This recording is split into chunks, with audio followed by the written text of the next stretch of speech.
ذلك الكتاب لا ريب فيه هدى للمتقين بسم اللہ الرحمن الرحیم الحمد للہ رب العالمین والصلاة والسلام علی خاتم النبیین محمد وآلہ وصحبہ اجمعین اما بعد۔ آج کی نشست میں ہم سورہ طٰہٰ، سورۃ الانبیاء اور سورۃ الحج میں اللہ تعالیٰ نے جو مضامین بیان فرمائے ہیں ان کا بعض منتخب آیات کی روشنی میں مطالعہ کریں گے۔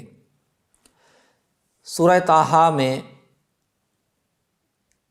اس کی آیات کا زیادہ تر حصہ سیدنا موسیٰ علیہ السلام کے واقعے کے بیان پر مشتمل ہے،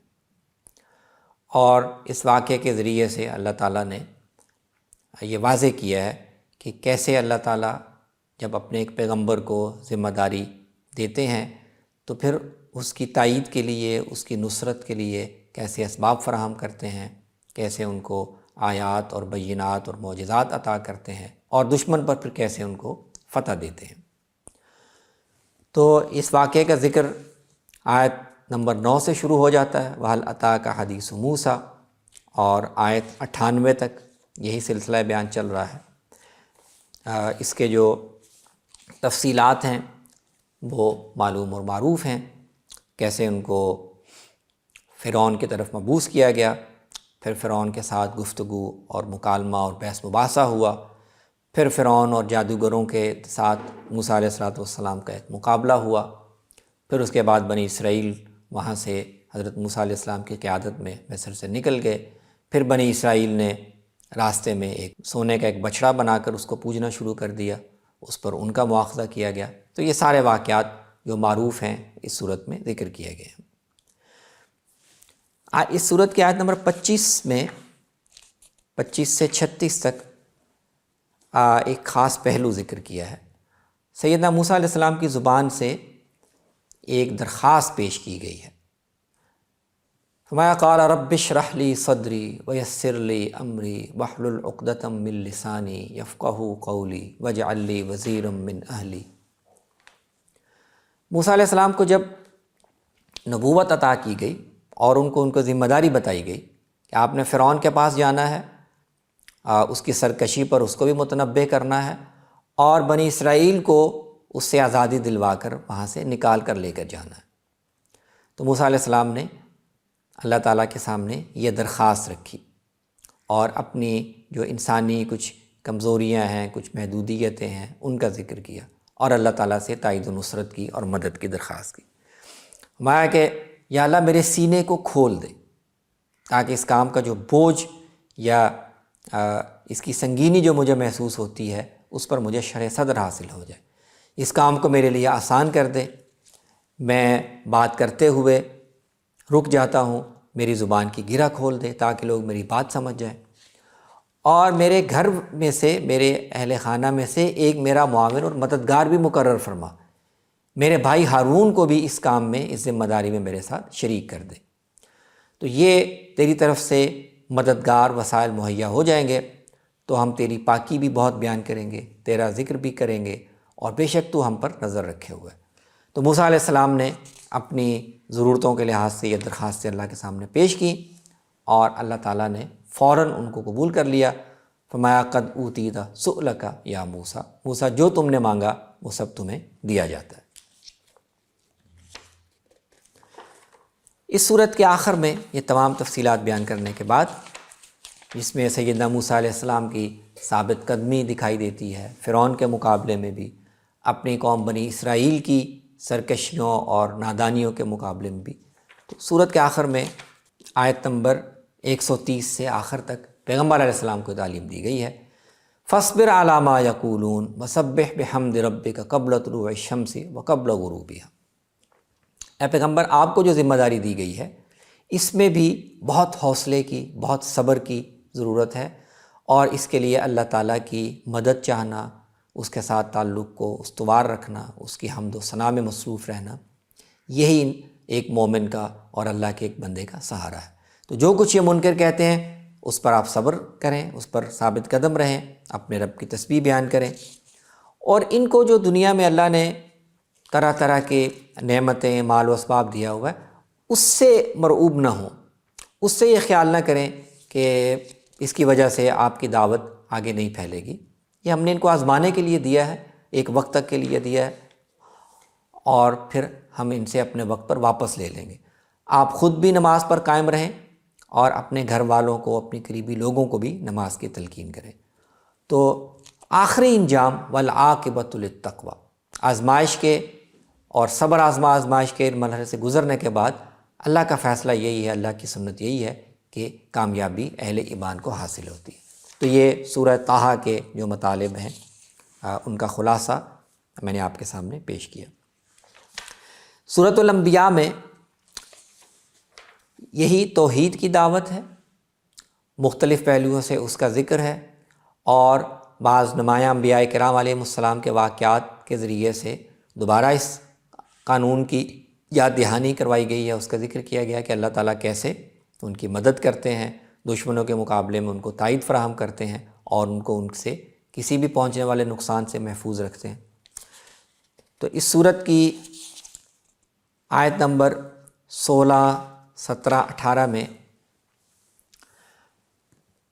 ایک تو توحید کی اور دوسرے اس کائنات کی اور اس کارخانہ قدرت کے بامانی ہونے، بامقصد ہونے کا پہلو نمایاں کیا گیا ہے کہ جو لوگ منکر ہیں، جو غلط روش پہ چل رہے ہیں، وہ بے خوف نہ ہوں،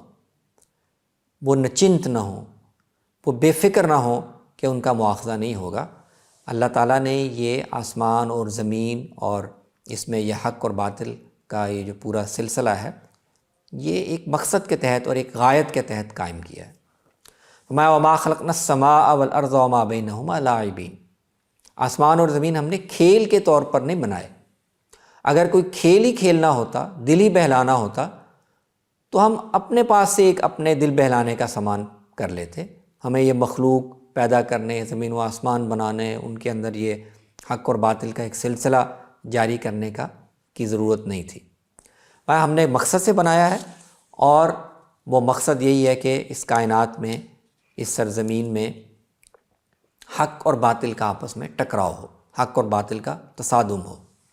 باطل اپنا زور لگائے، حق اللہ کی نصرت اور تائید سے اپنا زور لگائے، حق باطل کے ساتھ ٹکرائے، تاکہ اس کا انجام باطل کے راہ فرار اختیار کرنے اور شکست کھانے کی صورت میں نکلے۔ تو یہ حق اور باطل کی کشمکش یہ بے معنی نہیں ہے، یہ کوئی کھیل تماشا نہیں ہے۔ آیت 51 میں حضرت ابراہیم علیہ السلام کے واقعے کا اور اپنی قوم کے ساتھ ان کے مکالمے کا اور قوم کے جواب کا یہاں ایک دفعہ پھر ذکر ہے، قرآن مجید میں دوسرے مقامات پر بھی ہے۔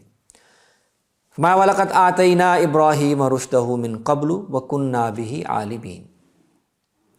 ہم نے ابراہیم کو جب وہ ایک خاص وقت پہ پہنچے، ایک خاص عمر کو پہنچے، تو ہم نے ان کو ہدایت عطا کی، اور ہمیں معلوم تھا کہ ابراہیم کون ہے، اس کا کردار کیا ہے، اس کی صلاحیت کیا ہے، وہ کس ذمہ داری کو اٹھا سکتا ہے۔ یہ ملحوظ رکھتے ہوئے ہم نے ان کو ہدایت دی اور ان کو مامور کیا کہ اپنی قوم کو شرک پر انذار کریں۔ انہوں نے پہلے اپنے والد کو اور اپنی قوم کو سمجھایا، دلائل سے، واضح و نصیحت سے بتانے کی کوشش کی کہ ان بتوں کی کوئی حقیقت نہیں۔ پھر ایک موقع پر ان کے بتوں کو توڑ کر، ان کی بے بسی عیاں کر کے ان کو سمجھانے کی کوشش کی۔ اس کے جواب میں قوم ان کے خلاف یکجان ہو گئی، اکٹھی ہو گئی، اور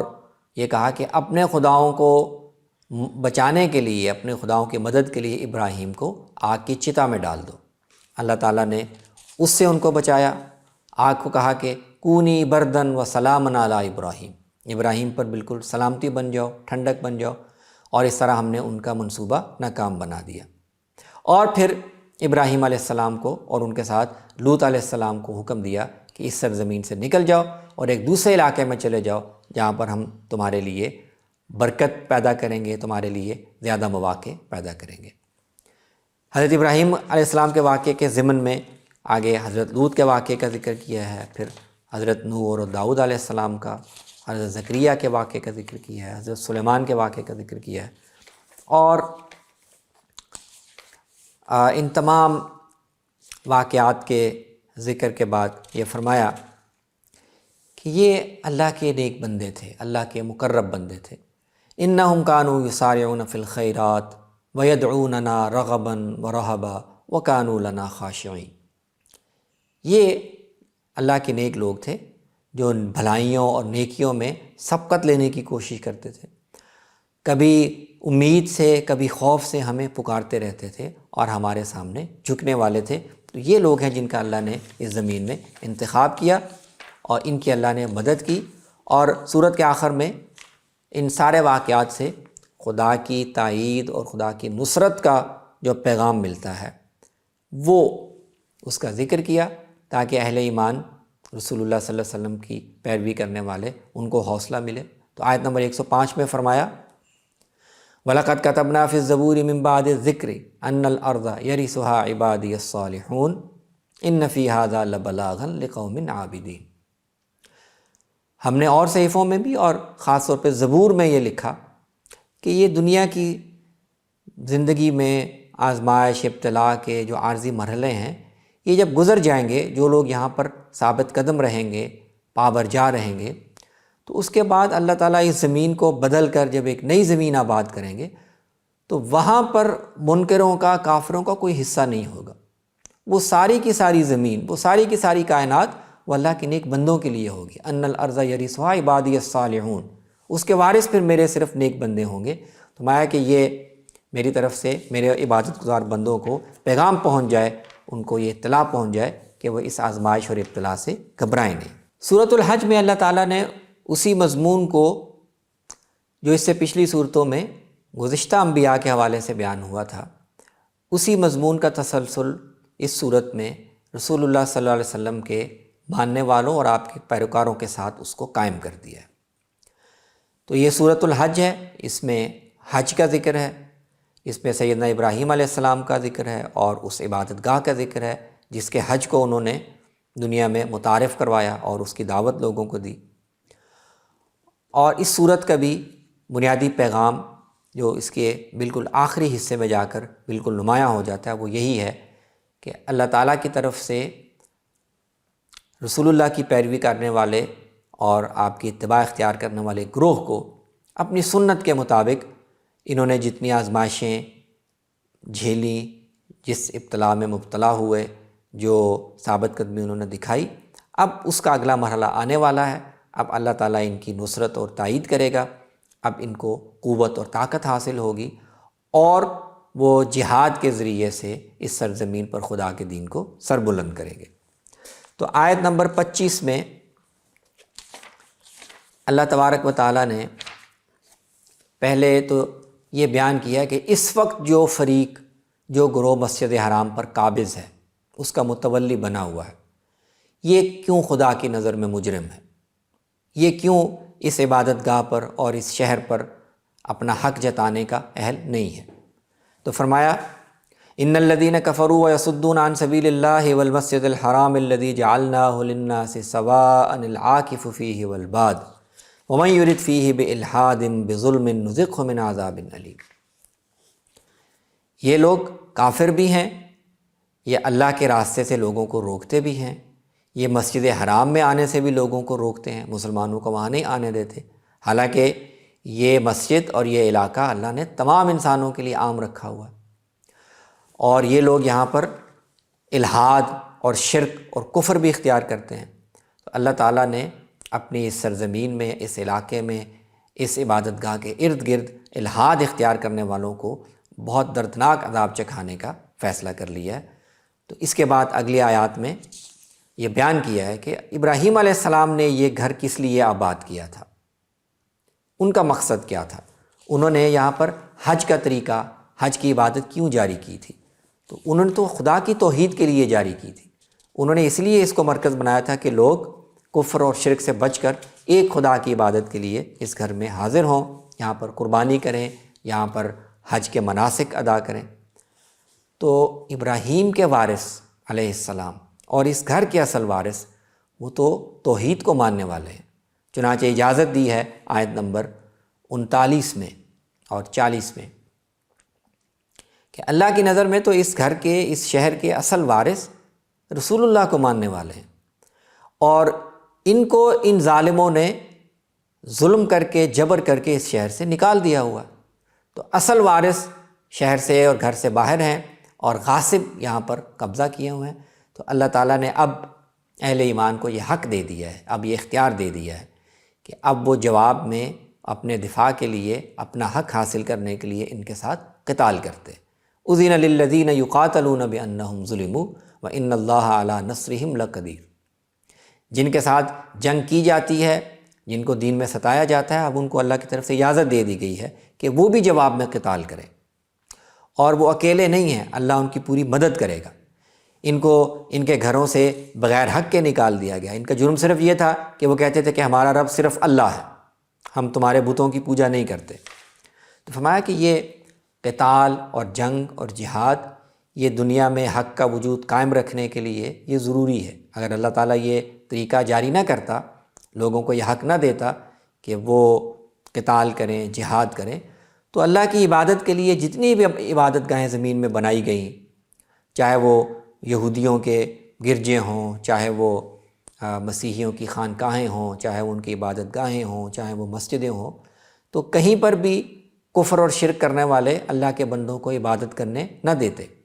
تو یہ جہاد کی وجہ سے اور دفاع اور قتال کی وجہ سے یہ زمین پر خدا کی عبادت گاہیں قائم ہیں اور اللہ کا نام لیا جاتا ہے۔ تو اس آیت میں جس کے بارے میں کہا جاتا ہے کہ قرآن میں قتال کی اجازت دینے والی یہ پہلی آیت تھی جو نازل کی گئی۔ اللہ تعالیٰ نے اہل ایمان کو ان کی ذمہ داری بھی بتا دی ہے اور ان کا حق بھی ان کو بتا دیا۔ اور سورت کی آخری آیات میں اس امت کو،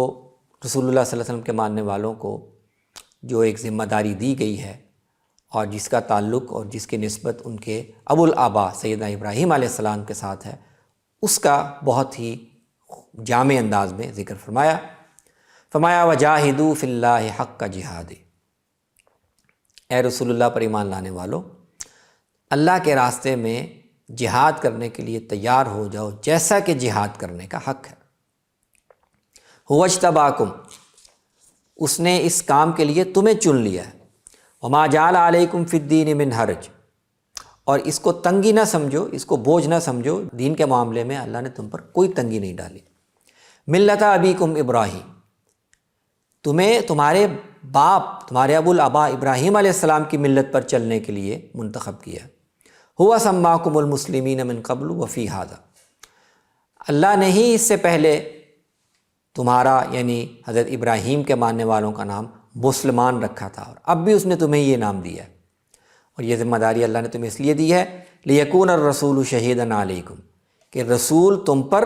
گواہ بن جائے، اللہ کا حق تم تک پہنچائے، وتکونوا شہداء علی الناس، اور تم رسول سے یہ حق لے کر، یہ ذمہ داری لے کر دنیا کی دوسری قوموں پر، دنیا کے دوسرے لوگوں پر حق کی گواہی دو۔ اس کے لیے تم نماز قائم کرو، زکوٰۃ ادا کرو، اللہ کی رسی کو مضبوطی سے تھامے رکھو، وہی تمہارا آقا اور مددگار ہے، اس سے بہتر کوئی مددگار اور کوئی آقا نہیں ہو سکتا۔ تو یہ سورہ حج میں اللہ تعالیٰ نے اسی مضمون کو آگے بڑھاتے ہوئے نبی صلی اللہ علیہ وسلم کی امت کو اور آپ کے پیروکاروں کو ان کی ذمہ داری بھی بتائی ہے، ان کے آگے جو مراحل آنے والے ہیں جہاد اور قتال کے، اس کی طرف بھی متوجہ کیا ہے۔ اقول قولی ھذا واستغفر اللہ لی ولکم ولسائر المسلمین۔